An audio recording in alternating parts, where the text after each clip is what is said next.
하나님의 말씀은 구약성경 나훔입니다. 구약성경 나훔 1장 1절에서 8절에 있는 말씀입니다. 주보가 좀 오타가 나는데요, 제가 가진 성경으로 구약성경 1299페이지입니다. 구약성경 나훔 1장 1절에서 8절에 있는 말씀입니다.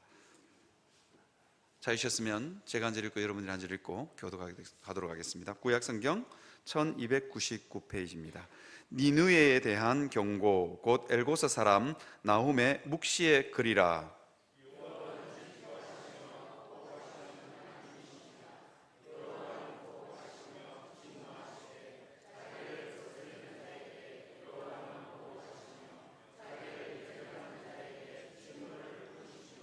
여호와는 노하기를 더디하시며 권능이 크시며 벌받을 자를 결코 내버려 두지 아니하시느니라.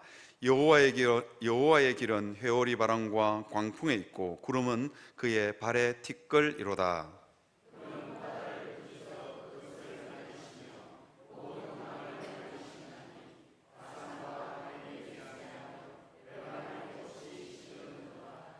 그로 말미암아 산들이 진동하며 작은 산들이 높고 그 앞에서는 땅 곧 세계와 그 가운데에 있는 모든 것들이 솟아오르는도다.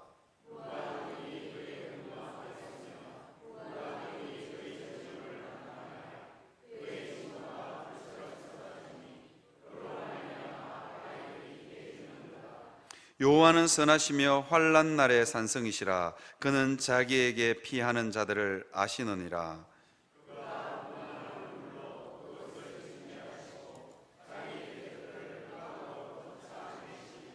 아멘. 감사합니다. 나훔은 여러분 찾기도 어렵죠. 이게 구약의 저 뒤쪽에 있는 성경입니다.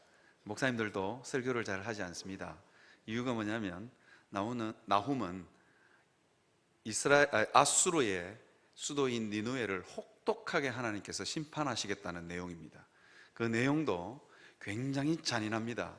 하나님을 사랑의 하나님으로 묘사하지 않고 보복하시는 하나님, 그리고 아수르를 하나님께서 패망시키고 이게 심판을 몰아가시는데요, 정말로 하나님께서 회오리 바람처럼 폭풍우처럼 전 아수르를 휘몰아쳐 가시는 하나님의 모습을 그대로 적나라하게 묘사하고 있기 때문입니다. 그래서 설교하기가 굉장히 좀 껄끄럽습니다.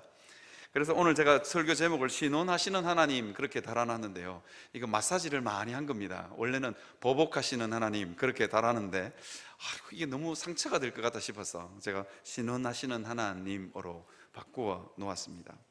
아수르는 역사상 존재했던 제국 중에서 정말 잔인한 제국 중에 하나였습니다. 아수르 군대가 고대 근동 지방에 출격했다 하면 온 고대 근동이 벌벌벌 무서워서 떨었습니다. 그 잔인함이 이루 말할 수가 없었기 때문입니다. 얼마나 잔인했느냐, 성을 함락시키고 나면 그 죽은 사람들 가죽을 벗겼어.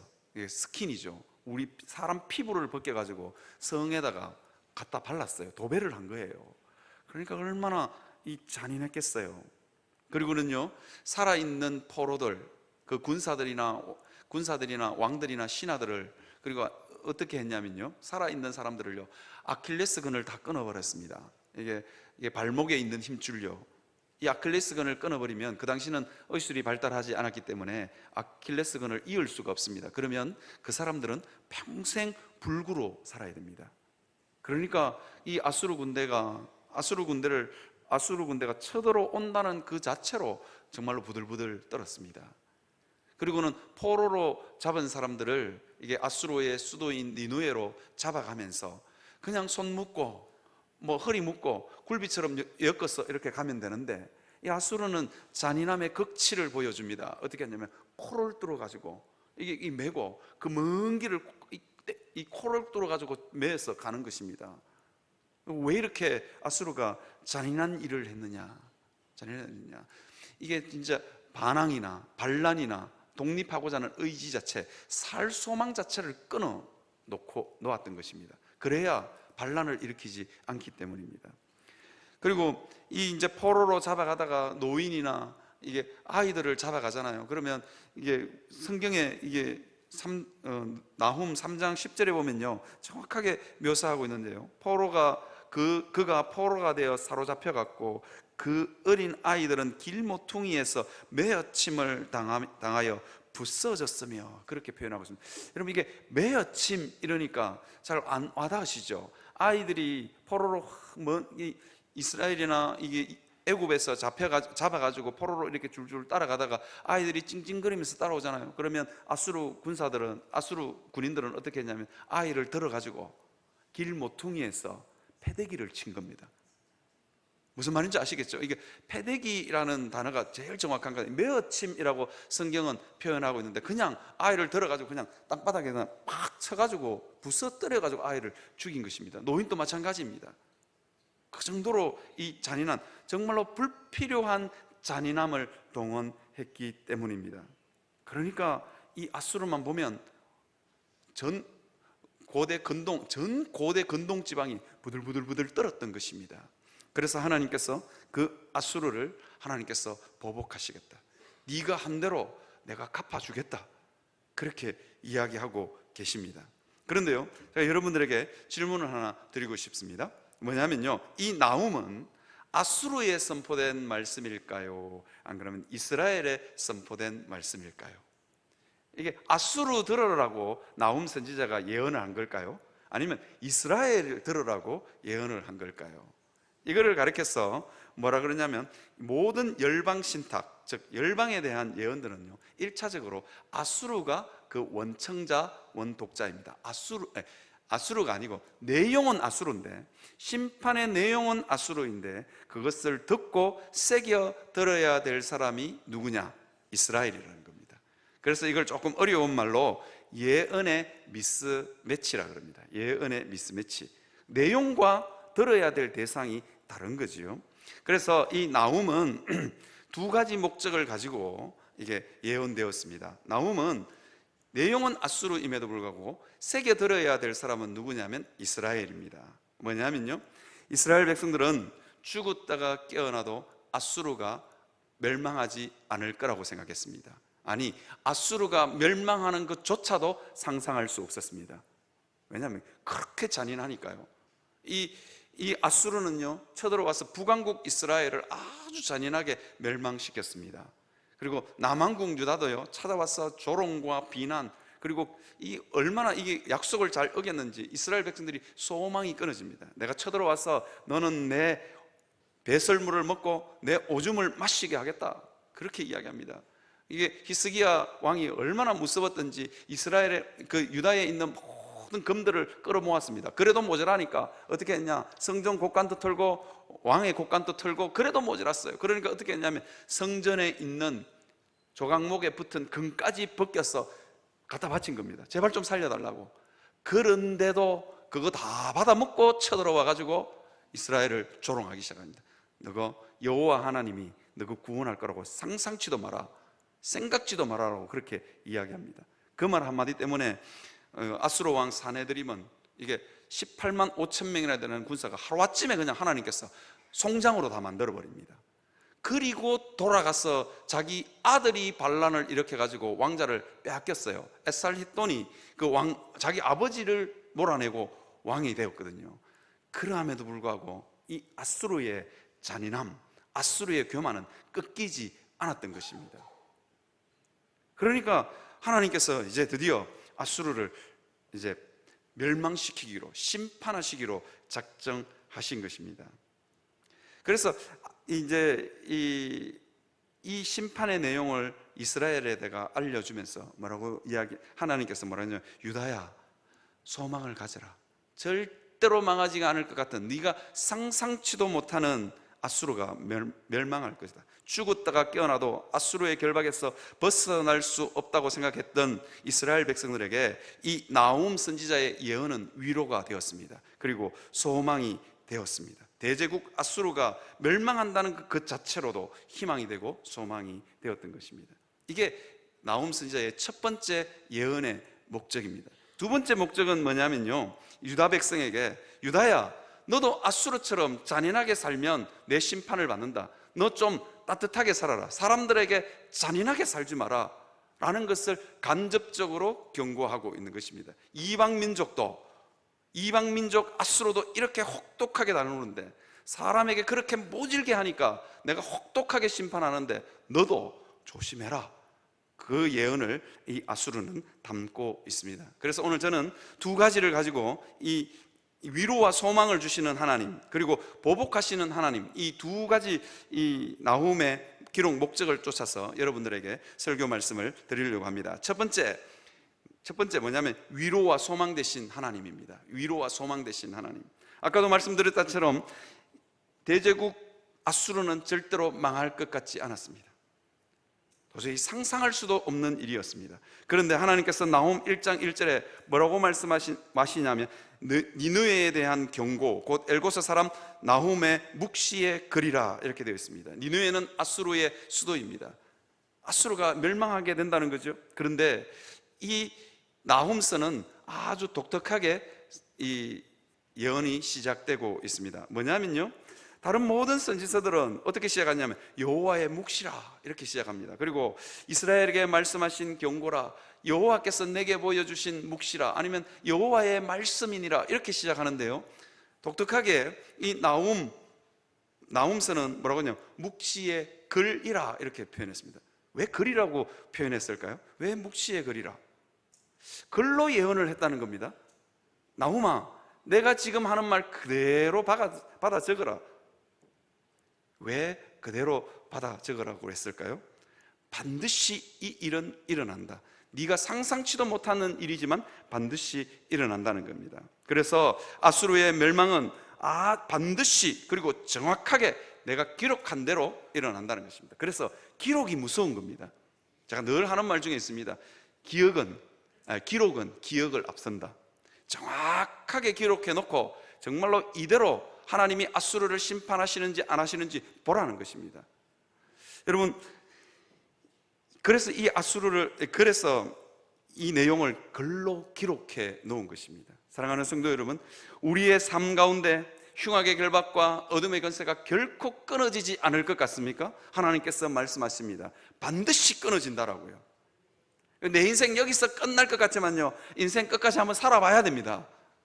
하나님께서 내 인생을 어떻게 바꾸실지 모릅니다. 이스라엘 백성들이 상상이나 했겠습니까? 아수르가 망할 줄이야, 그 니느웨가 허망하게 하루 저녁에 무너질 줄이야, 아무도 상상 못했습니다. 그런데 하나님께서는 뭐라고 말씀하시냐면 기록해라. 내가 반드시 무너뜨리리라, 그렇게 말씀하시고 계십니다. 사랑하는 성도 여러분, 우리 인생의 흑암의 권세와 흉악의 결박이 끊어지지 않을 것 같습니까? 내 인생 그냥 이대로 살다가 끝이 날 것 같습니까? 천만에요. 아수르를 무너뜨리신 하나님은 지금도 살아 계십니다. 고난의 터널이 깊으면 깊을수록 하나님의 역사도 깊다는 것을 여러분 명심하셔야 됩니다. 우리가 고난당하는 것, 우리가 흉악의 결박에 매여서 이러지도 못하고 저러지도 못하고 흑암의 권세에 매여서 고생하는 모습을 누가 지켜보고 계신다고요? 살아계신 하나님이 지켜보고 계시다는 것입니다. 이것이 우리의 소망입니다. 도무지 희망조차 품을 수 없는 이스라엘 백성들에게 이 아수르의 패망을 예언하면서 너 희망을 가지고 살아라 하는 것입니다. 제가 좋아하는 말 중에 이런 말이 있습니다. 이 또한 지나가리라. 우리 인생에 참 어려운 일, 힘든 일, 근심과 염려가 끊이지 않는 일들이 우리 삶 가운데 끊임없이 휘몰아치지요. 그런데요, 이 또한 지나가리라. 저는 그 앞에다가 또 하나 갖다 붙이고 싶어요. 하나님이 살아계심에 이 또한 지나가리라. 그 믿음으로 살아가시는 여러분들이 되시기를 바랍니다. 나훔 선지자는요, 이 하나님이 살아계시기 때문에 뭐라고 이야기하고 있냐면 나훔 1장 7절에 여호와는 선하시며 환난 날에 산성이시라. 그는 자기에게 피하는 자들을 아시느니라. 그렇게 이야기하고 있습니다. 여호와는 선하시다. 이건 무슨 뜻일까요? 여호와는 선하시다. 우리 너무 이 단어를 어렵게 생각하는 게 하나님 착하시다고요. 이게 하나님 보고 착하다는 표현을 써도 될지 모르겠어요. 하나님 너무너무 착하신 분이다. 하나님은 결코 상한 갈대를 꺾지 않은 분입니다. 우리 인생이 상하고 망가졌기 때문에, 망가졌음에도 불구하고 우리의 있는 모습 그대로 우리를 받아주시는 분.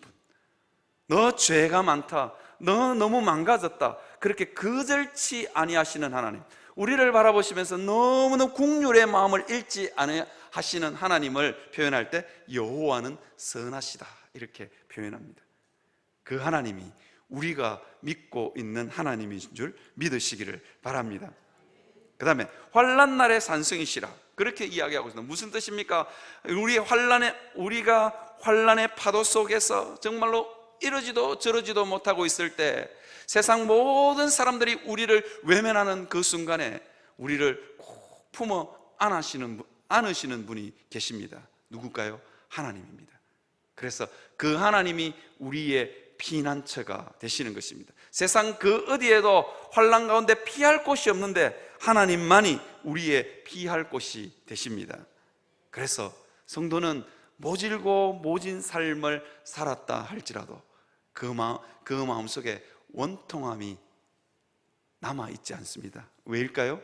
피난처 되시는 하나님이 살아 계시기 때문입니다. 그죠? 그 하나님이 계셨기 때문에 참 모질고 거친 삶을 살았음에도 불구하고, 그것은 추억이 되는 것입니다. 어느 선교사님이 저보고 그런 이야기를 하더라고요. 근데 지나온 날들을 보면 정말로 우울했는데 지나고 보니까 지나온 과거가 너무 아름답대요. 지나온 과거를 돌아보니까 꽃길이었대요. 정말로 눈물로 섬겨져서 있었던 밤들이, 수없는 밤들이 이어졌음에도 불구하고 지나서 과거를 돌아보니까 내 인생이 꽃길이었대요. 그런데 앞을 보니까요, 천길 낭떠러지래요. 그런데 그 천길 낭떠러지를 바라보는 마음 가운데 기쁨이 있습니다. 왜일까요? 그 하나님이, 이 또한 지나가리라의 하나님이 살아 계시기 때문입니다. 그 하나님을 산성으로 삼으시는 여러분들이 되시기를 바랍니다. 여러분, 그래서 로마서 8장 38절에서 39절에 뭐라고 이야기한 줄 아세요? 내가 확신하노니 사망이나 생명이나 천사나 권세자들이나 현재일이나 장래일이나 능력이나 높음이나 깊음이나 다른 어떤 피조물이라도 우리 주 그리스도 예수 안에 있는 하나님의 사랑에서 끊을 수 없다라고 이야기합니다. 환난의 밤이 깊으면 깊을수록, 어두움의 터널이 여러분 길면 길수록 누가 찾아오신다고요? 하나님이 찾아오시기 때문입니다. 그 하나님을 믿고 살아가시는 여러분들이 되시기를 바랍니다. 나훔은 그렇게 인생을 사는, 정말로 모진 인생을 사는, 정말로 살 소망조차도 끊어진 이스라엘 백성들에게 하나님이 살아계시니 그 하나님께 피하라는 메시지를 우리에게 주고 있습니다. 사랑하는 성도 여러분, 이방이 떠들고 나라들이 모여서 진동하고 세상이 난리를 치는 그 가운데서도 여러분, 누구를 만나야 된다고요? 하나님을 만나야 내 마음이 거칠어지지 않습니다. 내 마음이 내 인생이 악에 받쳐 살지 않습니다. 피난처 되시는 그 하나님, 우리의 산성이 되시는 그 하나님이 여러분 삶의 위로가 되고 소망이 되시기를 바랍니다. 절망의 바다 가운데서 그 하나님을 만나시기를 바랍니다. 이번 생에는 망했다, 이번 생에는 망했다라는 말 아십니까? 젊은이들이 뭐라고 했냐면 우리나라를 가리켜서 이생망이라고 부릅니다. 이생망. 이번 생에는 망했다. 그 다음에요, 우리나라를 가리켜서 뭐라냐면 헬조선이라고 이야기합니다. 너무 삶이 거칠고 모질다는 거예요. 모질다는 겁니다. 그러니까 그냥 포기하고 살자.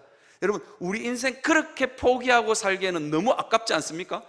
2번 정도 인생을 살 수 있다면 이번 생에는 망했다, 대충 살자 이럴 수 있지만 한 번뿐인 인생 아닙니까? 그래서 여러분, 정말로 우리 삶 가운데 어둠과 흉악의 결박이 결코 끊어지지 않는 순간, 그래서 내 마음 가운데 절망이 밀려오는 그 순간에 하나님이 살아계시다는 것을 기억하셨으면 좋겠습니다. 저는요, 이번에 다니엘 기도회 하면서 참 은혜를 많이 받았습니다. 두 번째인가요? 세 번째인가 잘 모르겠습니다. 어떤 목사님이 그 독거 노인들에게 우유 배달을 이렇게 해주시는 목사님 간증에 참 은혜가 되었습니다. 그 특별히 그 정봉진 의장, 나는 그분이 누군지도 잘 몰랐는데 사업을 11번이나 실패하고, 얼마나 사업을 많이 실패했든지 왜 실패할 때마다 신앙은 좋아가지고 담임 목사님 불러가지고 개업 예배 드려달라고 11번쯤 그저 개업 예배 설교했으면 할 본문이 별로 없습니다. 영원한 교회 성도들 중에는 그런 분 안 나오기를 바랍니다. 근데 11번이나 실패를 해가지고 하는 사업마다 쫄딱 말아먹고, 목사님 개업 예배, 목사님이 갈 때마다 이제 할 본문이 없다, 이제 뭐라고 해야 되나. 그런데 이 청년이 믿음이 너무 좋은 거예요. 11번 실패해도 일어서고, 11번 실패해도 또 오뚜기처럼 일어서고, 그래 교회를 섬기는 겁니다. 참 귀한 성도인 것 같아요. 그런데 이 청년이 그래 사업이 쫄딱 망해가지고 교회 봉사하러 옵니다. 우유 배달하지로. 배달 아닙니까? 배달해주러 오면서도 목사님 마음속에 얼마나 그 청년이 척연하게 보이더니, 이놈아, 이 우유 배달하지 말고 네 사업이나 챙기라, 네 밥벌이나 해라, 그 말이 속에서 절로 나오더라는 겁니다. 참, 목사가요, 성도들이 교회 와서 봉사하는데 제발 집에 가서 먹을 거리나 좀 지 일이나 좀 챙기지, 이렇게 말할 수 있는 목사가 흔치 않습니다. 우리 영화농교에서 아직까지 그런 성도 제가 본 적이 없습니다. 그런데 목사님도 걱정이 되는 거예요. 그런데 그 성도가, 이 김봉진 의장이 그 배달의 민족, 그 창업주는 돈 엄청 번 사람 아닙니까? 그죠? 쓰러지고 넘어져도 살아계신 하나님이 살아계심에 소망을 잃지 않는 여러분들이 되시기를 바랍니다. 인생요, 끝까지 살아봐야 됩니다. 그죠? 저는 우리 교회 중고등부 아이들 중에, 아니면 우리 교회 성도들 중에 김봉진 같은 사람이 있어서 저를 좀 다니엘 강사로 좀 보내주면 좋겠어요. 네, 그를 기대합니다.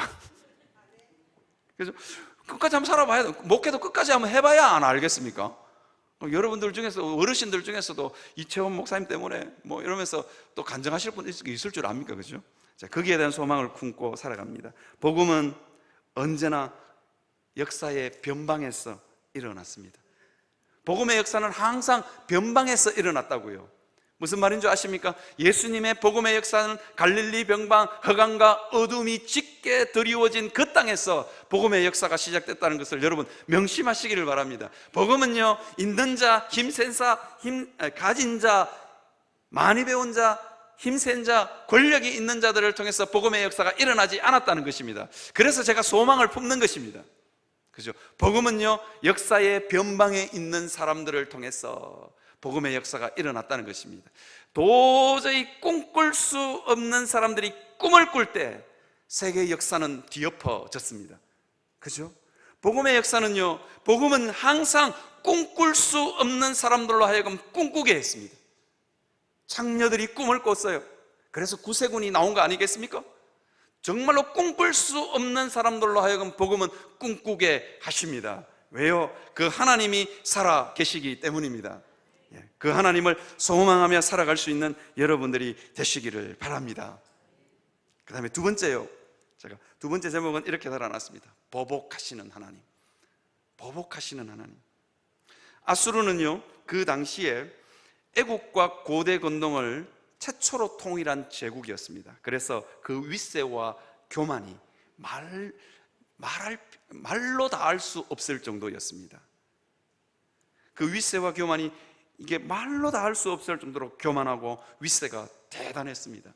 전 고대 건동을 벌벌벌 떨게 하고 살소만, 이 아수르 군대가 출격했다는 그 자체로 고대 건동의 사람들의 살 소망이 끊어졌습니다.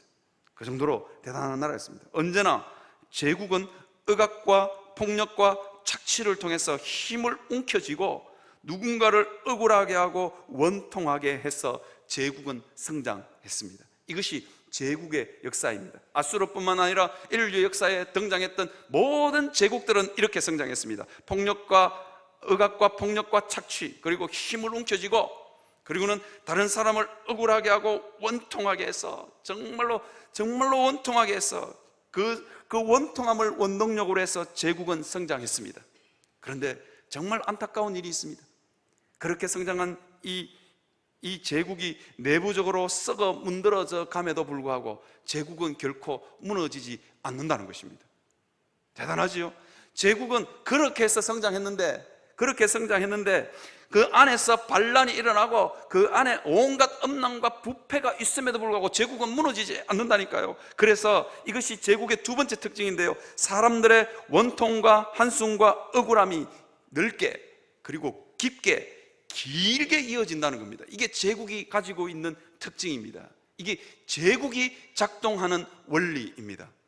이게 망하지가 않는 거예요. 망하지가 않는 거예요. 그러니까 그 한숨과 원통과 억울함이 넓고 깊게 길게 이어집니다. 수없는 세월 동안 망하지가 않는 겁니다. 그러니까 그 속에 살고 있는 사람들의 속이 문드러집니다. 그런데 이 제국을 무너뜨리시는 분이 계십니다. 누굴까요? 하나님이십니다. 제국의 역사는, 하나님께서는 언제나 이 제국, 인류 역사에 존재했던 모든 제국들은 자체적으로 허물어지지 않았습니다. 어떻게 허물어진지 아십니까? 외부의 힘에 의해서. 로마가 그랬고, 아수르 제국이 그랬고, 바벨론이 그랬고, 페르시아가 그러했습니다. 그냥 하나님께서 외부의 힘을 동원하셔서 처참하게 이 제국의 명줄을 아주 비참하게 끊어 놓으십니다. 이유가 뭘까요? 그 제국을 이루기까지 그가 행했던 억압과 폭력과 다른 사람에게 주었던 고통에 대해서 하나님께서 철저하게 갚으시는 것입니다. 그가 했던 그 잔인함 그대로 돌려주는 것입니다. 그래서 하나님의 혹독한 심판에 의해서 제국의 역사는 무너져 내렸습니다. 하나님의 역사가 아니면 이 제국은 결코 무너지지 않습니다. 그래서 오늘 본문에 보시면요, 본문에 나훔 1장 2절에서 3절에 보면요, 뭐라고 이야기하냐면 여호와는 질투하시며 보복하시는 하나님, 여호와는 보복하시며 진노하시되 자기를 거스리는 자에게 여호와는 보복하시며 자기를 대적하는 자에게 진노를 품으시며. 여러분, 이절 한번 다시 한번 보여주십시오. 여기에 보복이 몇 번이나 등장합니까? 진노가 몇 번이나 등장합니까? 하나님이 두고 보고 있다는 거예요. 3절 한번 띄워주시겠습니까? 여호와는 노하기를 더디하시며. 노하기를 더디하시는 이 하나님 때문에 하나님이 어디 있냐? 그러면서 그 잔인함을 멈추지를 않는 겁니다. 그러니까 제국은 더 교만해집니다. 그리고 더 잔인해집니다. 그런데 그 제국의 잔인한 역사를 지켜보고 계시는 분이 계시다는 겁니다. 뭐라고 말씀하시냐? 그는 권능이 크시며 벌 받을 자를 결코 내버려 두지 아니하시느니라. 그걸 뚫어지게 쳐다보고 있다는 것입니다. 네가 했던 그 잔인함, 네가 다른 사람에게 심었던 그 원통함 내가 그대로 갚아주리라. 그래서 나훔 선지자는 그 하나님을 보복하시는 하나님으로 묘사하고 있습니다. 그 다음에 3절 한번 볼까요? 여호와에게는 회오리 바람과 광풍이 있고 구름은 그의 발에 티끌이로다. 하나님께서 광풍처럼 제국을 휩쓸어 가십니다. 그냥 어느 날 하루 저녁에 제국이 무너져 내리는 것입니다. 그러니까 이 제국이 무너져 내릴 때 사람들이 이 제국을 담당했던 이 황제들과 제왕들이 당하는 이 황당함이 이루 말할 수가 없습니다. 그 수치심은 이루 말할 수 없는 것입니다. 하나님께서는 왜 그렇게 비참하고 처참하게 제국을 무너뜨리실까요? 그가 했던 일이 있기 때문입니다. 사랑하는 성도 여러분, 우리가 한번 기억했으면 좋겠습니다. 우리 삶 가운데는 하나님을 거스르는 일이 없고 하나님을 대적하는 일이 없다라고 말할지 모르겠지만, 이게요, 이 나훔은 이 이스라엘의 종교적인 문제를 가지고 시비를 걸고 있지 않습니다.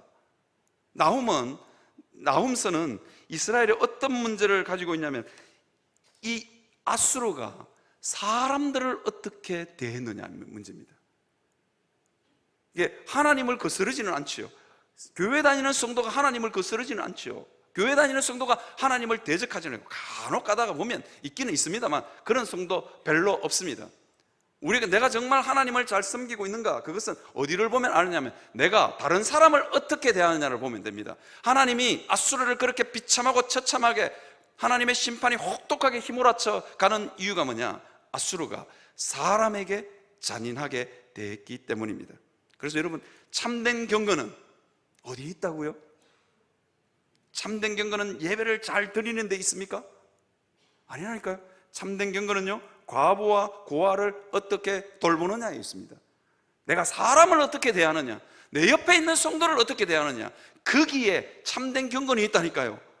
하나님께서 그걸 보시고 우리 삶 가운데 이게 좀 말하기가 좀 그런데 보복하실 수도 있고, 그죠? 우리 삶을 심판하실 수도 있고 은혜를 부을 수도 있다는 것입니다. 사람을 어떻게 대하느냐, 이것이 핵심입니다. 아수르가, 그리고 아수르의 수도인 니느웨가 그렇게 잔인하게 심판을 받는 이유가 뭐냐? 그가 사람을 잔인하게 대했기 때문입니다. 그래서 나훔서 3장 1절에 보면요, 아수르를 가리켜서, 아수르와 니느웨를 가리켜서 뭐라냐면 화 있을진저 피의 성이여, 그렇게 이야기합니다. 화 있을진저 피의 성이여, 그 안에는 거짓이 가득하고 보악이 가득하며 탈취가 떠나지 아니하는도다, 그렇게 이야기합니다. 화 있을진저 피의 성이여, 그렇게 이야기합니다. 사랑하는 성도 여러분, 하나님이 여러분들을 부르실 때, 하나님이 여러분들 성도들을 대할 때 피의 성이여 그렇게 부르면 곤란한 것입니다. 그래서 우리는 언제나 하나님 앞에서 두렵고 떨림으로 내 옆에 있는 이웃을 대해야 됩니다. 내 이웃, 성경은 분명하게 이렇게 이야기합니다. 내 형제 중에 작은 자를 실족해 하는 건, 사는 건, 죄송합니다, 물 한 잔 마시고, 내 형제 중에 지극히 작은 자를 실족해 하면 어떻게 하는 것보다 어떻게 하는 게 더 낫다고요? 차라리 연자 맷돌을 메고, 연자 맷돌이 얼마나 무거운지 아십니까? 그거 메고 그냥 물에 빠져 죽는 게 낫다 할 정도로. 그래서 여러분, 사랑하는 성도 여러분, 우리는요 하나님 앞에서 정말로 내 옆에 있는 성도들을 대할 때 두렵고 떨림으로 대해야 됩니다.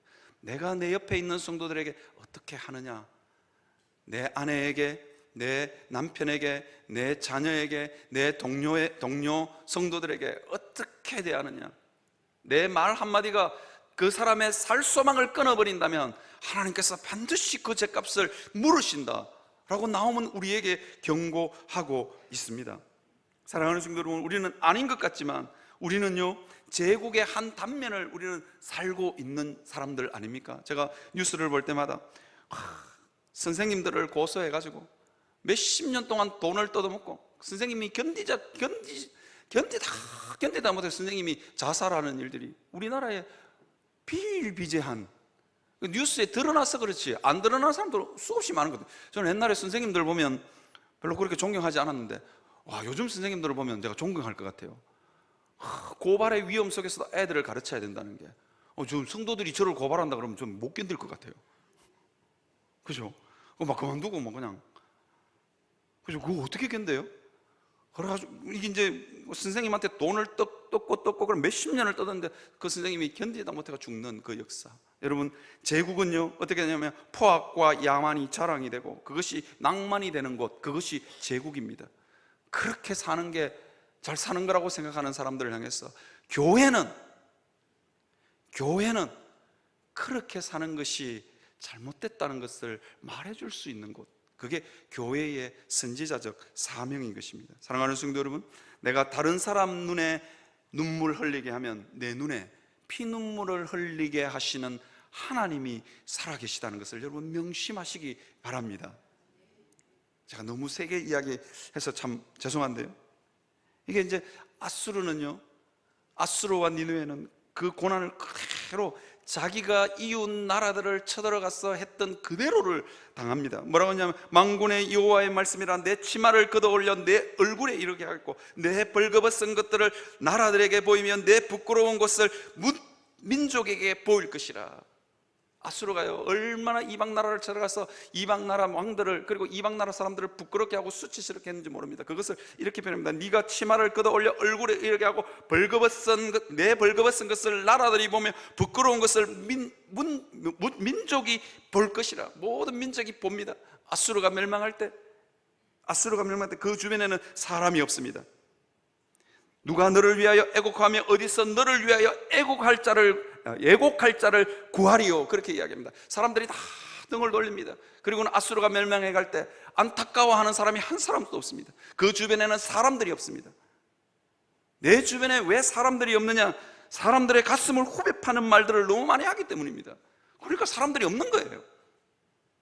우리 한번 진지하게 한번 우리의 삶을 한번 돌아보아야 되지 않겠습니까?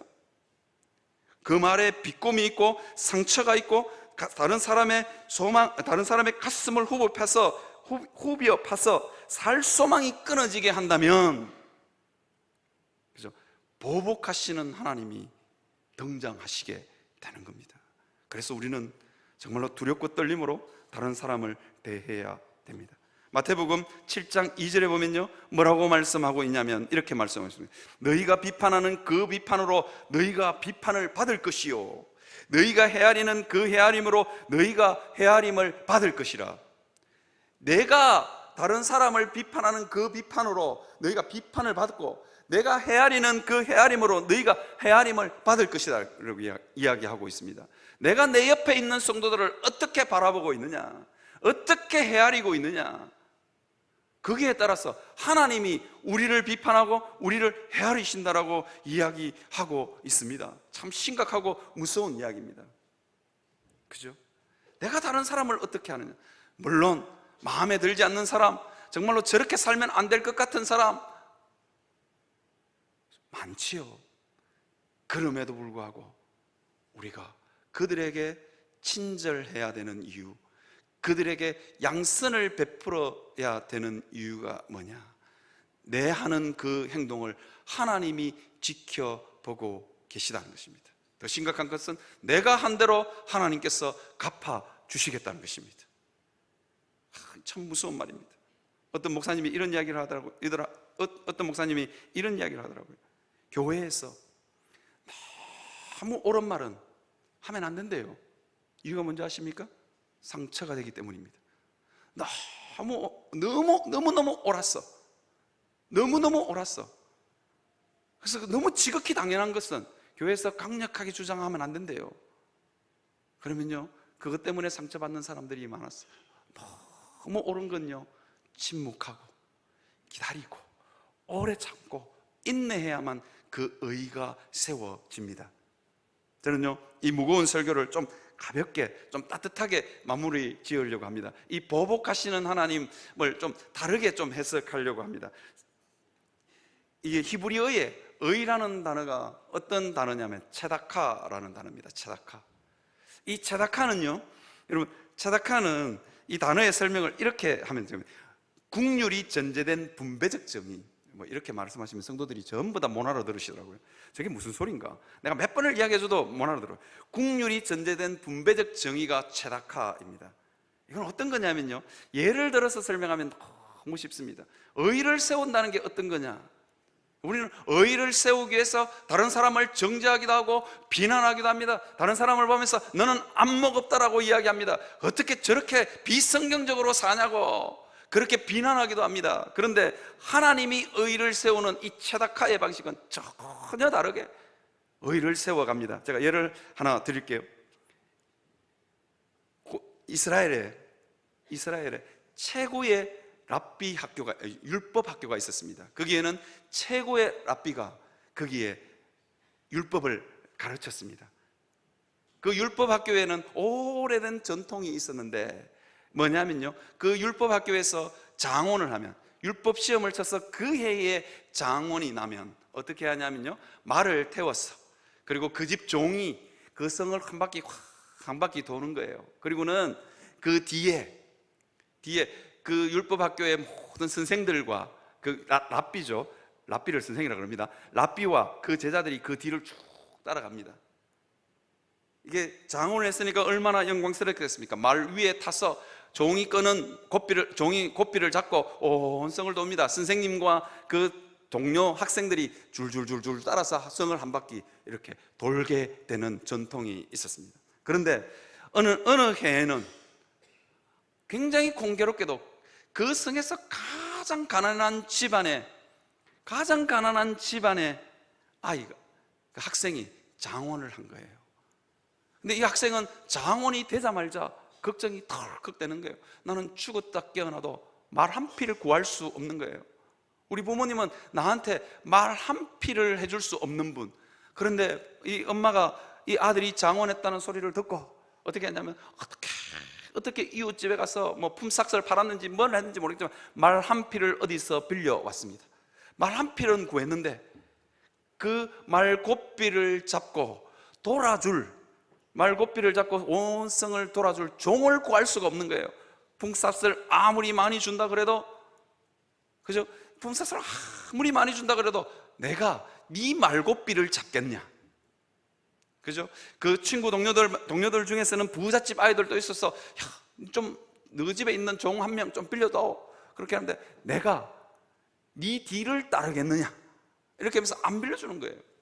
그러니까 졸업식 날이 다가올 때마다, 온 성을 돌 날이 다가올 때마다 이 장원을 한 가난한 집 학생의 얼굴이 흑빛으로 변해갑니다.